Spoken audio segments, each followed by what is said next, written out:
السلام عليكم ورحمة الله تعالى وبركاته. إخوتي إن شاء الله تكونوا بخير. جمعة مباركة للجميع إن شاء الله. جولة في السلة إخوتي كالمعتاد.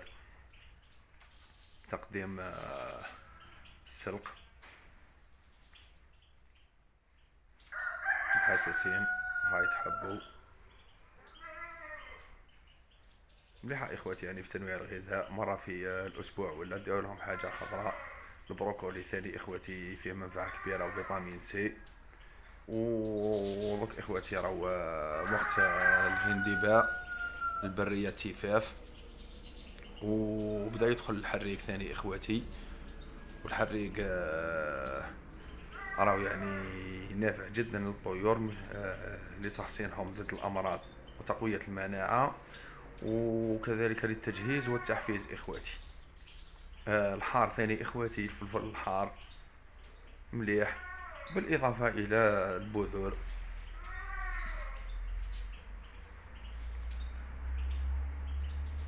تشميس إخوتي، هاو جزء من السلكة دايما فيها الشمس.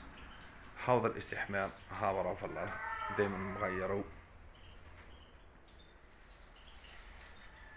والاعتناء إخوتي بالحساسين يعني لموسم الإنتاج يبدأ من ذاك إخوتي. حاجة أخرى ثاني النظافة، الواحد يكون ينظف السلاكة ما يخليش اللقمة يجي يتلم، خاصة البذور يعني اللي كلاو منها يزيد يزقوا عليها، يزيد يهبط ياكلها ولا يلعب بها ولا حاجة. والمرضى وانتشار العدوى ثاني إخوتي.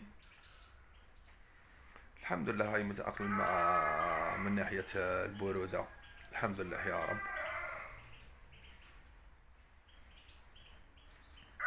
وترويع في التغذية إخوتي، الشوك إخوتي، الحريق، التيفاف، مرة في الأسبوع نغيره. بالإضافة إلى إخوتي ثاني يسقسوني على الفاش نستعمل الحلبة في الماء في حوض الاستحمام والمشربية.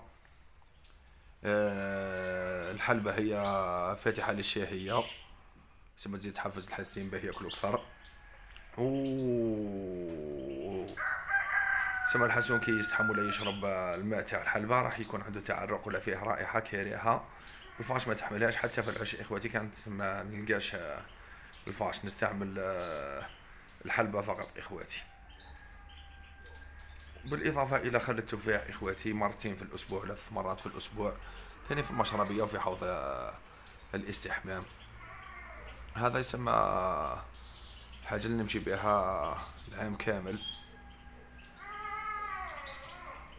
النظافة إخواتي والتغذية طبيعية ثاني ومتنوعة، التشميس والاستحمام إخواتي. تقدروا تقولوا بلي هذا هما يعني 90% لأسبابه. والهدوء ثاني إخواتي، الحسون ما يحبش الإزعاج، يحب اسم الأنثى باه تلد لازم تكون تحس بالأمان والهدوء داخل سلاكتها. وبالطبع التوفيق من عند الله إخواتي. نتمنى إن شاء الله ربي يوفق جميع المربين وجميع الإخوة. والسلام عليكم ورحمة الله تعالى وبركاته.